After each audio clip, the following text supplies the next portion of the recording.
এখান থেকে আমাকে ইন্টারভিউর জন্য কল করা হয়েছিল। ইন্টারভিউ ক্যান্সেল হয়েছে, পরে ইন্টারভিউর দিন ফোন করে জানিয়ে দেওয়া হবে। একটু আগে যে ভদ্রলোক এসেছিলেন এখানে, কেন বলতে পারবেন? চাকরির ইন্টারভিউ দিতে। আমি যে মাকে কষ্ট দিয়ে বা মাকে না জানিয়ে ফুটবল খেলবো না বলেছিলাম। তুমি তো ফুটবল নিয়ে শুধু প্র্যাকটিস করছো।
ওরে ও ও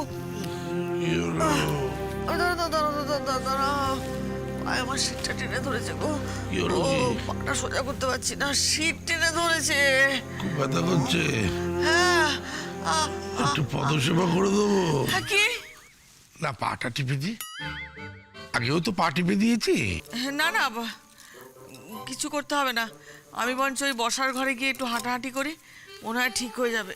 আবার বসার ঘরে কেন? কেন বসার ঘরে গেলে তোমার আপত্তিটা কিসের? সর্বনাশ, তাহলে রিভু জয়ীকে সদর দরজা খুলে দেবো কি করে? কি গো বাবারে, তুমি কিছু বলছো না কেন? না, আমার আবার আপত্তি কিসের? হাঁটাহাঁটি করলে যদি আবার পায়ের ব্যথাটা বেড়ে যায়। না না, বাড়বে না বাড়বে না। তুমি ঘুমো, তুমি ঘুমো তো। ও ওরে বাবা,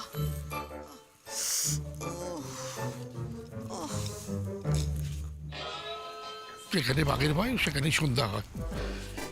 কেন যে আজকেই পায়েস ছেড়ে টান ধরতে গেলে ছেড়ে জানি না। এখন রিভু আর জয়ীকে সাবধান করি কি করে? রিভু তো মোবাইলটা নিয়ে বেরোয়। বিপদ তারিণী মা, রক্ষা করো। ওরে বাবারে, এ কি হলো? এ কি রোগে আমাকে ধরলো? পায়ের সিটটা এরকম টেনে ধরছে কেন কি জানে বাবা। বসো না। হ্যাঁ বসছি বসছি, বসো দাঁড়াও, বসো দাঁড়াও। বসো। খুব ব্যথা এই নাও, করছে আমার। বসো। উফ, কি যে ব্যথা। হ্যাঁ। উফ, কেন যে পায়ের সিটটা এরকম টেনে ধরছে মাঝে মাঝে কি জানি বাবা। কি খুব ব্যথা করছে? আর বলো না গো, এই বয়স হলে না মানুষের হাজার সমস্যা হয়। কোমরে ব্যথা হবে, নয় পায়ে ব্যথা হবে, আর হাঁটুতে ব্যথা হবে। সত্যি বাবা, কি যে ব্যথা করছে না আমার, কি বলবো। আচ্ছা, ঘরে বসে যন্ত্রণা পাওয়াচ্ছে, ডাক্তার দেখিয়ে নেওয়াটা কি ভালো না? তুমি তো কথা শুনবে না, ডাক্তার দেখাবেই না।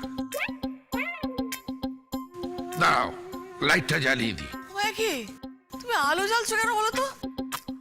বাড়ি শুধু লোক ঘুমোচ্ছে, এক্ষুনি সব উঠে পড়বে। না না, আলো জ্বেলো না, আলো জ্বেলো না। আচ্ছা, এখন কি একটু ব্যথাটা কমেছে? তাহলে চলো ঘরে গিয়ে ঘুমিয়ে নেবে। হ্যাঁ, না না, আমি এখন আর ঘরে যাব না। আমি এখানে বসে বসে একটু বিশ্রাম নিচ্ছি। আর তো ভোর হয়েই এলো, ছোট বৌমাকে নিয়ে তো আবার মন্দিরে যাব না, এখানেই বিশ্রাম নিচ্ছি। আচ্ছা, পায়ের এই যন্ত্রণা নিয়ে তুমি মন্দিরে যেতে পারবে? কি আরম্ভ করেছো বলো তো?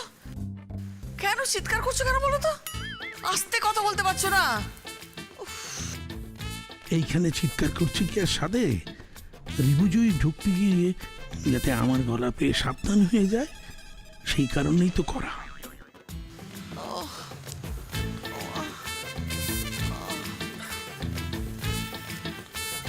এ কি দরজার দিকে যাচ্ছ কেন গো? বেরোবে নাকি? আর মনে হলো যে দরজাটা খোলা আছে, তাই জন্য আর কি দেখা আর কি, বুঝলে না? এত রাত্রিবেলা বাইরে কাকে দেখছো গো? কে আসবে এখন? আরে বাবা কেউ না, এমনি এটা একটু হাওয়া লাগছে, ভালো লাগছে। তা কেউ যখন আসবে না দরজাটা বন্ধ করে দাও না।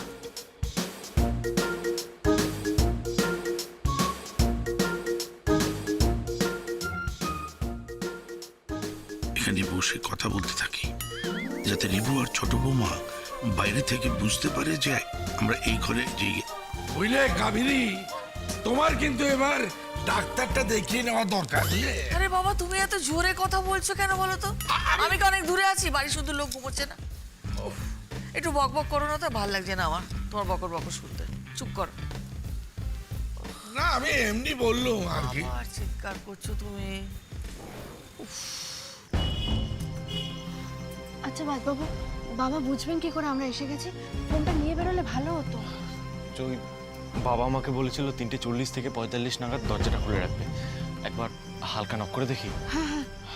আচ্ছা দেখো কাবেরী, এই যে ঘুমানোর সময় আমরা জেগে বসে আছি, এই বাইরে বসে আছি, এটা কিন্তু ঠিক হচ্ছে না। আমাদের বরং ঘরে গিয়ে ঘুমানোটাই উচিত। আবার তুমি চিৎকার করছো কেন বলো তো? সবসময় কি আমরা ঘরে গিয়ে রাত্রিবেলা নিশ্চিন্তে ঘুমোতে পারি? মানুষের বয়স হলে ঘুম অনেক কমে যায়। তারপরে তো সংসারের হাজার চিন্তা আছে। আর কি হলো? সর্বনাশ করেছে জয়। ঘরের ভেতর থেকে বাবা মা দুজনেরই গলার আওয়াজ পাওয়া যাচ্ছে। হ্যাঁ একদম ঠিক, তুমি তো সংসারের মাথা, তুমি তো ধরে রেখেছো সংসারটাকে। একদম ঠিক, পুরোপুরি ঠিক। আবার তুমি চিৎকার করছো কেন বলো তো? এই রে, মা এখন জেগে গেছে। এখন কি হবে? এখন উপায়? জয়, বিপদের সময় তো তোমার মাথায় বেশ বুদ্ধি খুলে, তাহলে তুমি একটা উপায় বলো কিভাবে ঘরে ঢুকবো। আচ্ছা, দরজা দিয়ে না ঢুকতে পারলে বাড়ির পেছনে পাঁচিল টপকে পাইপ বেয়ে বারান্দায় উঠতে হবে। হ্যাঁ, তুমি পারবে? একটু কষ্ট হবে কিন্তু পারবো। আচ্ছা বেশ, তাই চলো। হ্যাঁ চলো চলো। আচ্ছা এখন কটা বাজে বলো তো? 4টে বেজেছে কি? ছোট বৌমাকে তো ডাকতে হবে। হ্যাঁ যাই, মন্দিরে যেতে হবে তো। ওরে বাবা রে, কি ব্যথা গো! সর্বনাশ করেছে। জয়রিও তো এখনো বাড়ি ফিরলো না। কাবেরী তো এক্ষুনি সব বুঝতে পেরে যাবে। হ্যাঁ, কি করি এখন? ছোট বৌমাকে তো ডাকতে হবে। ও মা, তোমরা উঠে পড়েছো? হ্যাঁ মা, উঠে পড়েছি। ওই যে তুমি বললে না জয়কে নিয়ে মন্দিরে যাবে, তাই আর কি। তা ভালো করেছিস, ভালো করেছিস। সেজ বৌমাকেও তো ডাকতে হবে। ও তো আবার রান্না বান্না করবে না। আমি যাই, সেজ বৌমাকে ডাকতে যাই। মা থাক না, তুমি গিয়ে তৈরি হয়ে নাও, আমি ডেকে দিচ্ছি। চলো কাবেরী। ঠিক আছে, চলো।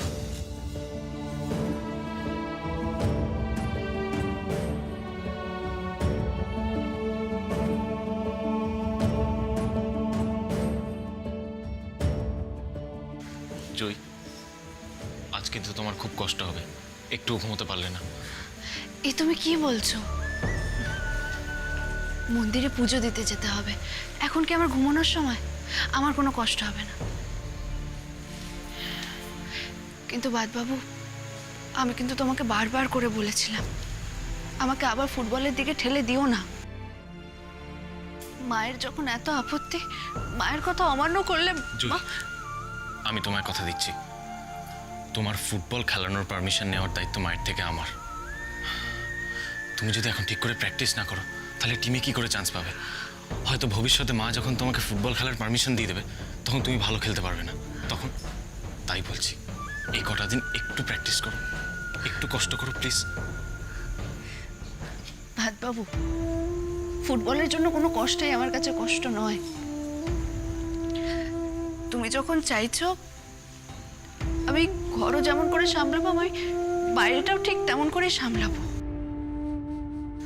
কিন্তু এই স্বপ্নটা পূরণ করার জন্য আমি সংসারকে কিছুতেই অবহেলা করতে পারবো না, কিছুতেই না।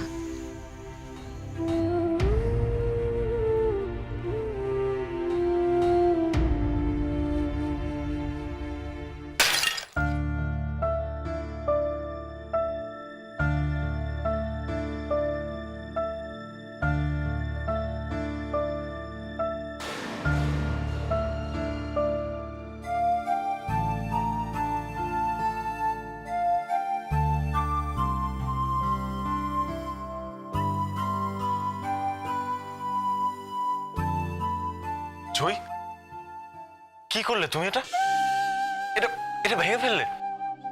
কি দরকার ছিল বলো তো? জানি বেশি টাকা জমাতে পারিনি, খুব অল্প টাকাই আছে।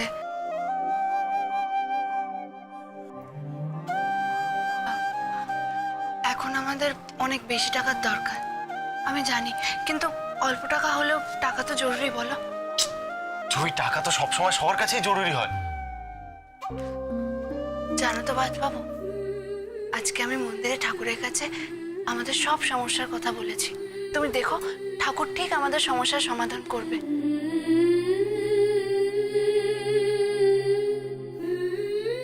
আচ্ছা জয়, তুমি এত সাহস কোথা থেকে পাও বলো তো?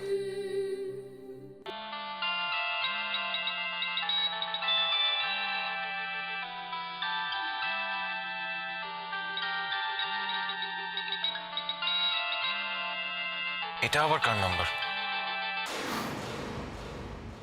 হ্যালো হ্যালো, হ্যাঁ রিভু দাশগুপ্ত বলছেন? হ্যাঁ বলছি, কিন্তু আপনি কে বলছেন বলুন? আমি আসলে একটা জব সাইট থেকে আপনার বায়োডাটাটা পেয়েছিলাম। আপনাকে একটা জব অফার করতে চাই, আপনি কি interested? Thank you so much. আচ্ছা, আপনি কি আজ একবার আমাদের অফিসে দেখা করতে পারবেন? কাজের ব্যাপারটা একবার ডিসকাস করে নিতাম, আমাদের রিকোয়ারমেন্টটা অ্যাকচুয়ালি খুব আর্জেন্ট। হ্যাঁ, আমি আজকেই দেখা করতে পারবো, আমার কোনো প্রবলেম নেই। আচ্ছা, বাই দ্য ওয়ে, আপনাদের অ্যাড্রেসটা? আমার অ্যাড্রেসটা আমি আপনাকে টেক্সট করে দিচ্ছি, আপনি আসবার 1 ঘন্টা আগে শুধু আমাদের ইনফর্ম করে দেবেন, okay? Thank you so much, thanks lot. Thank you.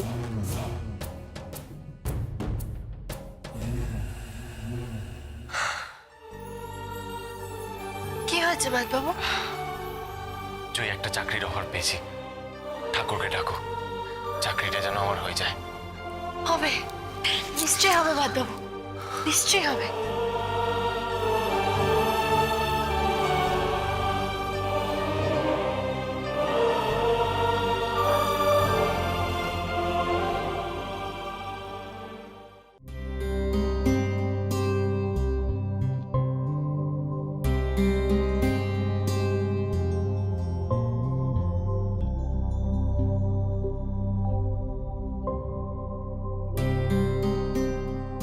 যাক দিদি, তোমার চাপাচাপিতে শেষ পর্যন্ত তোমার ছোট বৌমার ধম্মকমে মন গেল বলো? তো তোমার মনটা না কেমন একটা খুঁতখুত করছে। কেন রে, খুঁতখুত করছে কেন? না, এই যে তুমি দাদাকে বললে যে তুমি ছোট বৌমাকে ফুটবল খেলতে দিতে চাও না, দাদা কেমন কথাটা সব হজম করে চুপচাপ হয়ে গেলেন। তারপর ছোট বৌমাও বাধ্য মেয়ের মতো একেবারে মন্দিরে চলে গেল। ছোট বৌমা তো চিরকালই আমার কথা শোনে, সংসারের কাজে কোনোদিন তো আমি ওকে গাফিলতি করতে দেখিনি মেজো। আস্তে।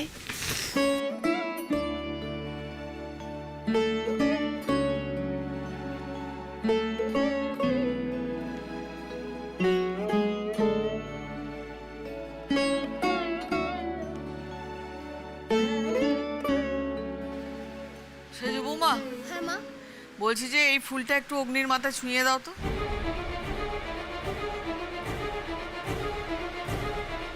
কি হলো, নাও মাথায় ছুঁয়ে দাও।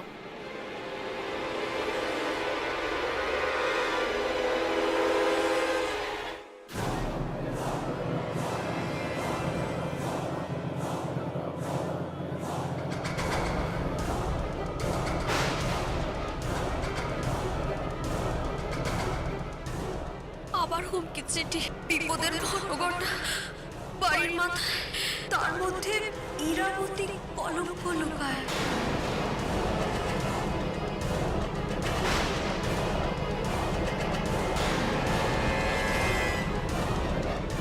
কি হলো, নাও মাথায় ছুঁয়ে দাও।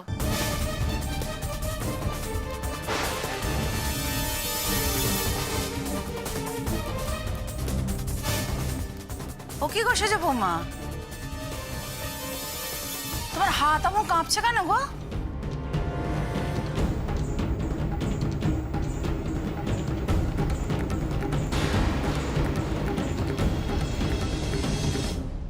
দেখো, ঠেকাও ঠেকাও, মাথায় ঠেকাও।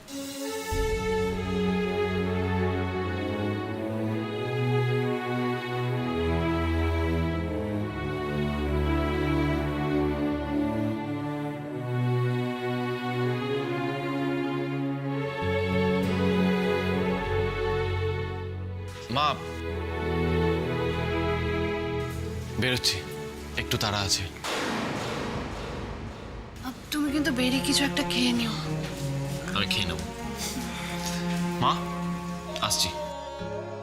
শেষদা ভাই, সাবধানে থাকিস, আসছি।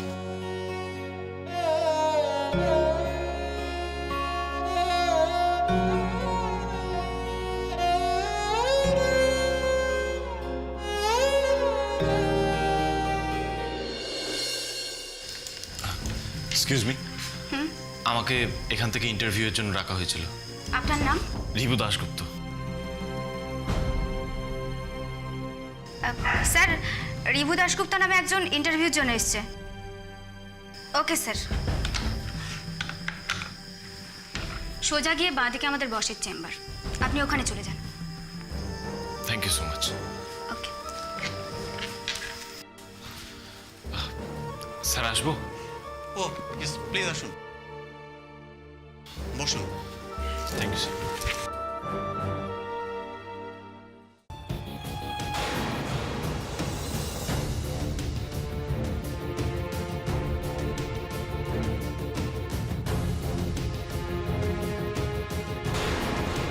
দেখুন মিস্টার দাশগুপ্ত, আমি আপনার সিভিটা দেখলাম। আপনি যথেষ্ট এফিশিয়েন্ট এবং ওয়েল কোয়ালিফাইড। আপনার মতো এরকমই একজন এমপ্লয়ি আমাদের দরকার ছিল। Thank you so much sir. দেখুন, এবার আমি আপনাকে বলি আমাদের কোম্পানি ঠিক কী ধরনের কাজ করে এবং আপনাকে আমরা কোন জব অফার করছি। ওকে স্যার, বলুন। শিওর। ওহ, তুমি তো জানোই না রিভু দাশগুপ্ত, এবার তুমি আমার কোন ফাঁদে পা দিতে চলেছ। So sad. আসলে আমরা ইভেন্ট ম্যানেজ করি, আমাদের এজেন্সিও রয়েছে। কি ধরনের এজেন্সি? এই যেমন আয়া সেন্টার রয়েছে, অসুস্থ ব্যক্তির প্রয়োজনে আমরা আয়া পাঠিয়ে থাকি। এছাড়া আমাদের সিকিউরিটি এজেন্সি রয়েছে, আমরা বড় বড় কোম্পানিগুলোকে সিকিউরিটি প্রোভাইড করে থাকি। এরকম আরও অনেক ধরনের কাজ আমরা করি। তবে আমাদের বিজনেসের শুরুটা কিন্তু কোচিং সেন্টার দিয়ে। Coaching centre? হ্যাঁ, এ তো অবাক হওয়ার কি আছে। আমরা বিভিন্ন কম্পিটিটিভ এক্সামের জন্য কোচ করিয়ে থাকি। আর বেসিক্যালি আপনাকে আমাদের এই এডুকেশনাল ইনস্টিটিউশনের জন্যই ভাবা হচ্ছে অ্যাজ এ টিচার। শিক্ষক? আপনারা আমাকে শিক্ষক হিসেবে অ্যাপয়েন্ট করতে চান? হ্যাঁ, প্রথমে আমরা আপনাকে ট্রেনিং দেব। সপ্তাহে 7 দিন আপনি আমাদের এই ইনস্টিটিউশনে পড়াবেন। আপনাকে আপনার সাবজেক্টের বাইরে যেতে হবে না, তবে আমাদের কিছু বিশেষ ক্লায়েন্টের ক্ষেত্রে তাদের বাড়িতে গিয়েও পড়াতে হতে পারে। নো প্রবলেম স্যার, আমার কিচ্ছু অসুবিধা নেই, আমি রাজি। আপনাকে আমরা কতটা কি স্যালারি প্রোভাইড করব সেটা আপনার অফার লেটারে মেনশন করা থাকবে। Thank you sir, thank you so much. That's my pleasure. Sir, অনুমতি দিলে একটা কথা বলবো? হ্যাঁ, বলুন না। ওই আপনি বলছিলেন না আপনাদের ম্যানেজমেন্ট কোম্পানির কাজের ব্যাপারে, তো সাধারণত এগুলো করতে গেলে অনেক এমপ্লয়ির দরকার হয়। But I am sorry sir, আমি তো এই অফিসে বেশি কাউকে দেখলাম না। ও, এই কথা। আসলে এই অফিসে আমি একাই বসি। সারা শহরে আমাদের অফিস ছড়িয়ে ছিটিয়ে আছে। এই তো পরের মাসে আরেকটা ইনোগ্রেশন আছে আমাদের। আপনি ইন্টারনেটে সার্চ করেও দেখতে পারেন আমাদের অফিসের ব্যাপারে। Okay sir, thank you. হ্যাঁ, তাহলে ওই কথাই রইল। আপনি আমাদের রিসেপশনে যান, ওখান থেকে ওরা আপনাকে আপনার অফার লেটারটা দিয়ে দেবে। ওকে স্যার, তাহলে আমি আসি। শিওর।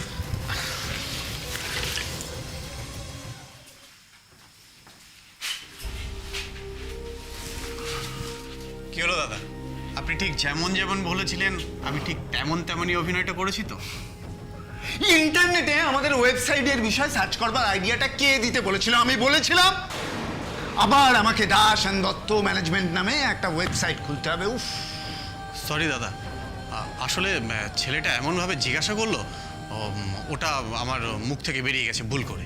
প্লিজ প্লিজ এরকম ভুল করে যা আর অন্য কোনো কথা যেন তোমার মুখ থেকে না বেরোয়। হ্যাঁ